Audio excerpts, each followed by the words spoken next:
पुराना हवेली, शीश महल, शाम के धुंधलके में बहुत बड़ा दिख रहा था। उसकी ऊंची मीनारें आसमान को नोच रही थीं और खिड़कियां खोखली आंखों की तरह खाली घूर रही थीं। हवा बढ़े हुए बगीचों से होकर फुसफुसा रही थी, जिसमें सड्डन की गंध और चीखों की कहानियां थीं, जिन्होंने कभी शांति भंग की थी। आज रात यह चुप्पी टूटने वाली थी। घर अपनी सांस थामे हुए लग रहा था, किसी चीज का या किसी का इंतजार कर रहा था। जैसे ही लोहे के गेट चरमराते हुए खुले, आंगन में एक ठंडक फैल गई और भारी ओक के दरवाजे ने एक ऐसा फॉयर दिखाया जो जालों और धूल से ढका था। सड़ी हुई यादों का एक मकबरा। शीश महल सिर्फ वीरान नहीं था, वह भूखा था, अपने रहस्य अगले व्यक्ति के साथ शेयर करने को बेताब था जो उसकी दहलीज पार करेगा। उसका नाम अनन्या था, एक इतिहासकार, गोस्ट हंटर नहीं, जो शीश महल की कहानियों से खींची चली आई थी। वह अंदर दाखिल हुई, दिल जोरों से धड़क रहा था। दरवाजा उसके पीछे जोर से बंद हो गया, जिससे उसकी किस्मत तय हो गई। उसकी टॉर्च ने अंधेरे को चीर दिया, जिससे ढके हुए फर्नीचर और धुंधली तस्वीरों वाले पोर्ट्रेट्स सामने आए, जैसे कि घर खुद अपना अतीत छिपा रहा हो। सच का पता लगाने के लिए दृढ़ होकर वह ग्रैंड बॉलरूम में चली गई, जिसकी शीशे वाली दीवारें उसके डर को कई गुना बढ़ा रही थीं। हर आवाज, हर परछाई एक चेतावनी जैसी लग रही थी। तर्क और समझ की यहाँ कोई जगह नहीं थी।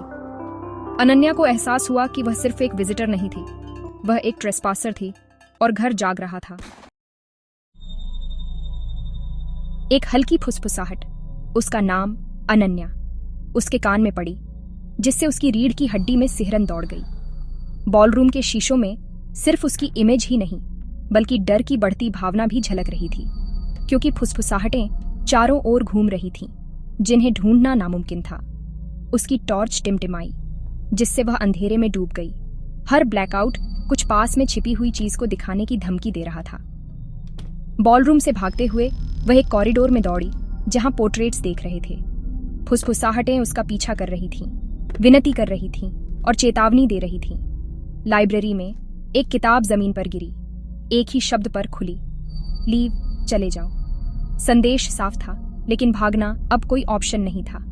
घर ने उसका ध्यान अपनी ओर खींच लिया था, और शायद और भी कुछ। डर हकीकत बन गया जब एक परछाई अंधेरे से अलग हुई, एक लंबी, बिना चेहरे वाली आकृति जो चुपचाप अनन्या की ओर बढ़ रही थी। पैरालाइज होकर उसने देखा कि यह रोशनी को सोख रही थी। उसके हर कदम के साथ हवा और ठंडी होती जा रही थी। खुद को आजाद करके वह एक नर्सरी में भागी, दरवाजा जोर से बंद किया और बाहर की घुटन भरी चुप्पी को सुना। अंदर एक धूल से ढका रॉकिंग हॉर्स अपने आप चलने लगा, जोर जोर से चरमरा रहा था, जैसे कोई अदृश्य बच्चा उस पर बैठा हो। अलौकिक अब सटल नहीं था, यह बढ़ रहा था, उसके डर पर पल रहा था। परछाई इंतजार कर रही थी, धैर्यवान और शिकारी, दरवाजे के ठीक बाहर। अनन्या को एहसास हुआ कि वह एक नाइटमेयर में फंसी हुई थी, जो सिर्फ गहरा होता जा रहा था। हॉन्टेड नर्सरी में अनन्या को मीरा की कहानी याद आई। एक ऐसी कहानी जो हवेली की दीवारों में गूंजती थी, जैसे हर कोना उसकी पीड़ा को दोहराता हो। मीरा हवेली की असली मालकिन थी, एक खूबसूरत दुल्हन जिसे उसके जेलस पति जमींदार ने अपने शक और गुस्से में कैद कर लिया था। हवेली के हर कमरे में उसकी मौजूदगी महसूस होती थी। शीशे उसके निगरानी के हथियार थे, जिनमें मीरा की हर हरकत कैद हो जाती थी, जैसे उसकी आजादी को टुकड़ों में बांट दिया गया हो। हवेली के गलियारों में लगे ये शीशे रिफ्लेक्शंस और शक के मेज में बदल गए थे, जहां सच्चाई और भ्रम में फर्क करना मुश्किल था। इनफिडेलिटी का आरोप लगने पर मीरा की जिंदगी उसी बॉलरूम ऑफ मिरर्स में हिंसक रूप से खत्म हुई, जहां कभी उसकी हंसी गूंजी थी।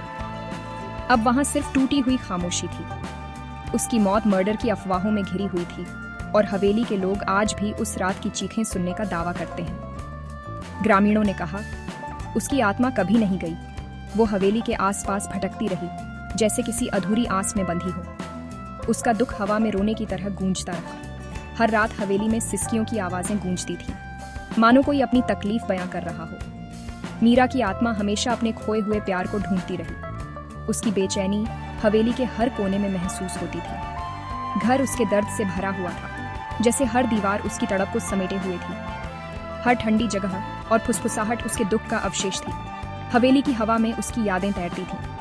अनन्या समझ गई, जो मौजूदगी उसे परेशान कर रही थी वह सिर्फ एक गोस्ट नहीं थी, बल्कि एक अधूरी कहानी थी जो इंसाफ की तलाश में थी। ये एक ऐसा घाव था जो ठीक होने से इनकार कर रहा था, एक दर्द जो वक्त के साथ और गहरा होता गया। शीश महल त्रासदी का एक स्मारक था। हर शीशा मीरा की अधूरी दास्तान को दोहराता था और उसकी कहानी अभी खत्म नहीं हुई थी। हर रात हवेली में कोई न कोई उसकी सिसकियों को सुन सकता था, जैसे वो अब भी इंसाफ की उम्मीद में भटक रही हो। रॉकिंग हॉर्स रुक गया। कमरे में एक अजीब सी खामोशी छा गई, जैसे समय थम गया हो। अनन्या अपनी हिम्मत जुटाकर नर्सरी से निकली। उसके दिल की धड़कनें तेज थीं, लेकिन उसकी जिज्ञासा डर से कहीं ज्यादा थी। हर कोने में छुपी परछाइयां उसे देखती सी लग रही थीं, पर वह रुकी नहीं। वह ग्रैंड स्टेयरकेस की ओर बढ़ी। सीढ़ियों पर हर कदम के साथ फर्श की लकड़ी चरमराई। जैस्मिन की हल्की खुशबू हवा में तैर रही थी, मानो कोई अदृश्य उपस्थिति उसे ऊपर बुला रही हो। अनन्या ने महसूस किया कि यह खुशबू उसे किसी रहस्य की ओर खींच रही है। लैंडिंग पर पहुंचते ही उसने मीरा का गोस्ट देखा। एक चमकती हुई दुल्हन, उसका चेहरा मुड़ा हुआ था, कंधे हमेशा के दुख में झुके हुए थे। उसकी उपस्थिति में एक अजीब सी ठंडक थी, जैसे कमरे की सारी गर्मी अचानक गायब हो गई हो। आत्मा रेलिंग्स की ओर तैरती हुई गई। उसकी सिसकियां सीढ़ियों की दीवारों से टकरा रही थीं। उसका दर्द हवा में पैल्पेबल था, मानो हर सांस के साथ उसकी पीड़ा अनन्या तक पहुंच रही हो। मंत्रमुग्ध होकर अनन्या ने देखा कि मीरा मुड़ी।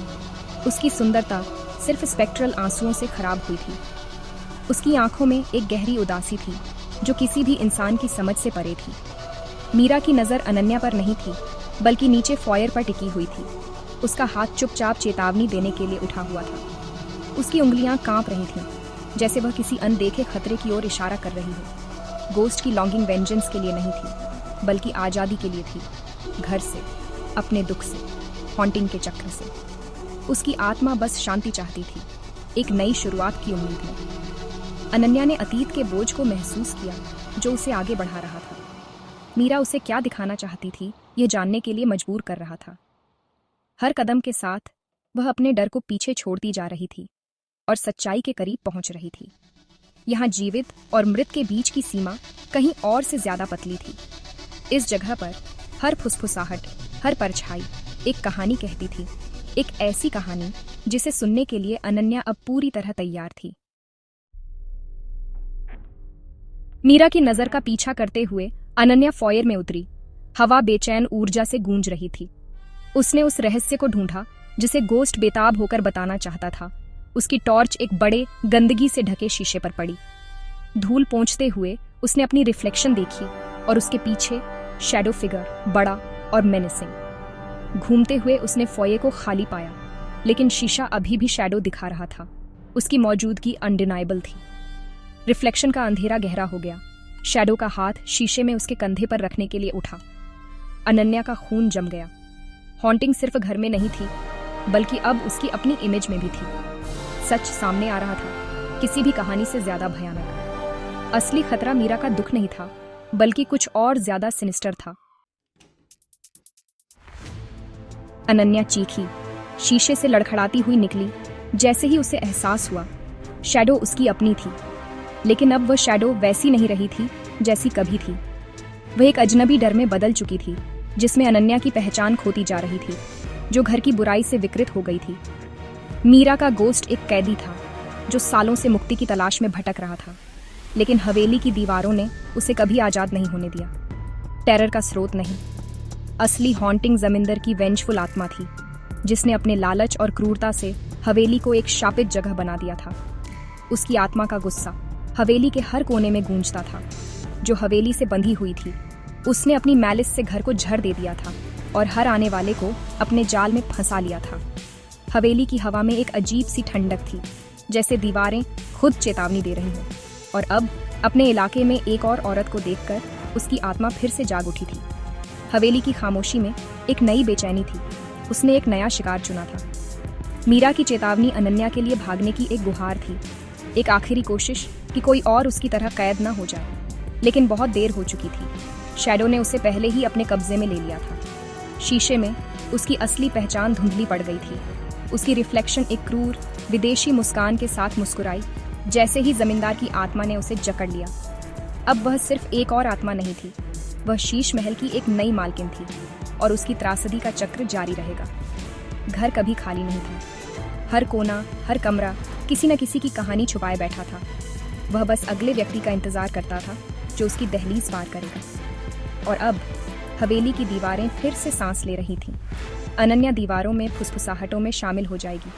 उसकी आवाज बाकी आत्माओं के साथ गूंजेगी। पैलेस ऑफ मिरर्स में एक और रहस्य। हवेली की कहानी कभी खत्म नहीं होती। हर शीशे में एक नई त्रासदी, हर परछाई में एक नया डर छुपा है।